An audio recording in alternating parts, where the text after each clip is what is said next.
Okay guys, mabuhay maligayang pagbabalik sa aking YouTube channel. More on Firefly Premiere Night or advanced screening pa rin tayo dahil syempre nga ginanap ang advanced screening sa SM The Black Cinema 3 at of course isa ito sa mga entry sa Metro Manila Film Festival na magsisimula na sa December 25. Of course, produced ito ng GMA Films and GMA Public Affairs at of bida rito sila Alessandra De Rossi at Juan Michael. But anyways, ang subject natin ay si Isabel Ortega and Miguel Tan Felix. Nakita nyo naman kanina kung gaano ka-sweet ang dalawa. Ito actually, of course, lagi naman ganon. Si Miguel kasi very, lahat ng ginagawa. By the way, nakita nyo naman si Barbie, di ba? Talagang lumapit siya kay Ricky Lee. Of course, si Cherry Pie Picache na sinabi ko nga kung kapuso na ba siya. Although, wala na kasi ngayon ganon dahil wala nang kapamilya, wala nang kapuso.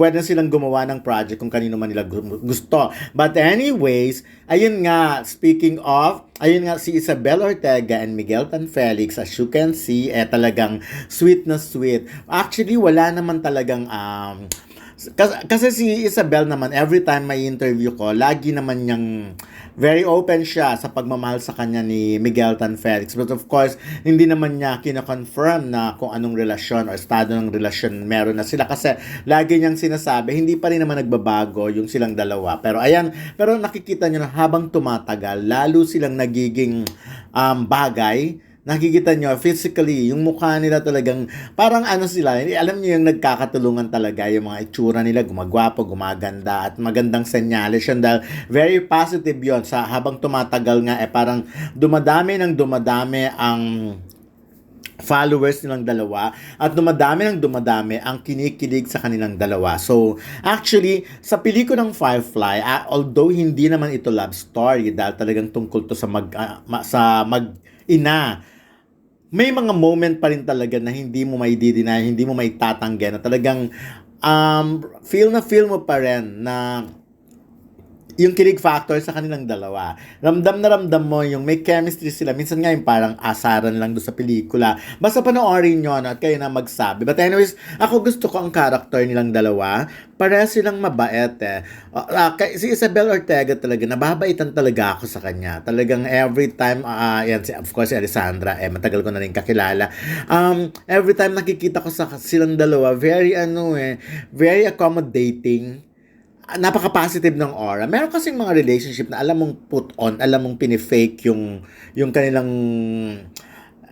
sweetness. Kumbaga, alam naman natin, kumbaga hindi naman sila ganun in real life. Pero pag on-cam na yon, talagang gagawin at gagawin para maipakita lang sa mga fans or maipakita lang sa mga press, sa mga na okay sila, na sweet sila, parang mga ganon. But yun nga si Isabel at si Miguel, hindi pilit Hindi nila pinipilit kung anong meron sila, kung anong sitwasyon meron sila. Actually, pag in-interview mo sila, hindi nila sasabihin na magjowa sila. Pero, hindi naman nila dinideny kung gaano sila ka-sweet, kung gaano na-appreciate nila ang isa't isa, like kung sino bang kung paano dumalaw si Miguel, kung paano manligaw sa kanyang nanay, mga ganong tipo mga kwentuhan. Kaya walang kieme. But of course, lagi naman lang sinasabi na alam nila yung mga limitations nila, alam nila yung mga kung hanggang saan lang dapat. Dahil si Isabel, alam nyo ba, napakarami pang plano. Napakarami niya pang gagawin. Bukod sa business niya nga ngayon, di ba, na tinayo yung kanyang puro cake, isa pa sa plano niya ay maging abogado talaga. At hindi ako nagtataka, mukhang itong batang to ay papasukin din ng politics balang araw. Marami siyang pangarap at I'm sure hindi naman yun hahadlagan ni Miguel if ever. Pero for now, sabi nga strike while the iron is hot. So habang marami ang nagkakagusto sa kanila, habang may mga projects silang dalawa, habang nandiyan ang mga fans nila, go lang ng go, talagang samantalahin ang pagkakataon. Dahil syempre, ang daming tao, ang daming kabataan na gustong mapunta sa posisyon nila at sila na nandiyan na ngayon, samantalahin na nila ang pagkakataon. By the way, may interview nga ako sa kanila, kay Isabel Ortega lang, at nakakaloka na naman tong dalawang batang to. Sa isang premiere night nila noon, na walang cellphone, eto montik na nakita ko ngayon, montik na naman. So, ayan. Speechless. Ano? Ganda. Congratulations, Direk. Si Congrats, Direk. Ang ganda. Si Cara naiyak. Ano po sabi niyo? Kalibang beses ako Naiyak naiyak. ka talaga. Kaya. Pagkita namin. Of course, kasi nga, mother. Bicol pa. Immortalize yung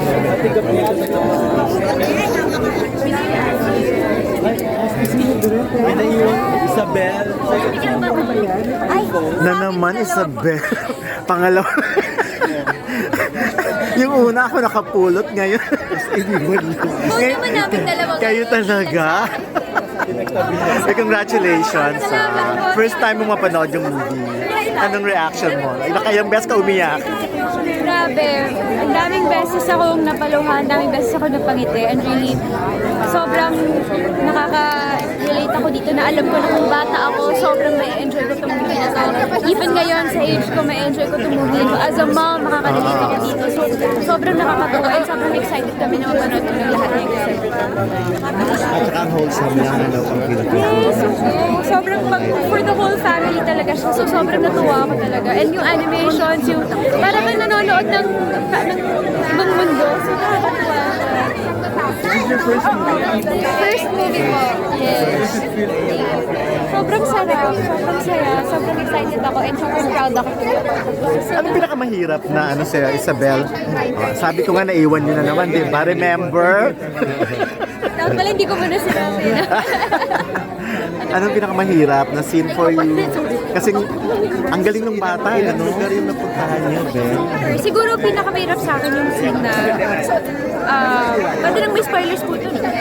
Yung scene na may mga yung may wolves, yung paikot-ikot kami na nahulog na yung mga okay. actress. Kasi nakailang takes po kami talaga dun para maging perfect. Kasi halos one take lang yung lahat. So, yun yung pinakamemorable. 5 days po kami sa Pero anong naalala mo habang pinapanood mo yung pelikula? Anong, nanay ko po. Oo nga eh, di ba? Parang, ano mo rin yung dedication for Yes, syempre as a mama din, di ba? Sobrang ganda na naging parte po ng movie na to na talaga hina-highlight ko.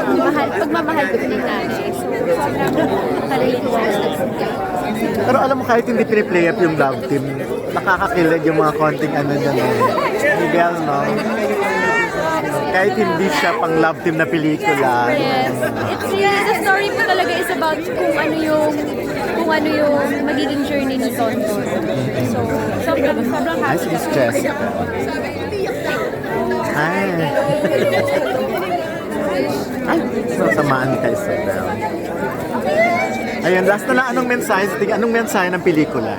Ang mensahe po ng pelikula is wala po tatalo sa pagmamahal ng nanay, and dapat po kayo maniwala sa sarili niyo. Kasi kung naniniwala ka sa sarili niyo, wala naman sa inyo. Thank you.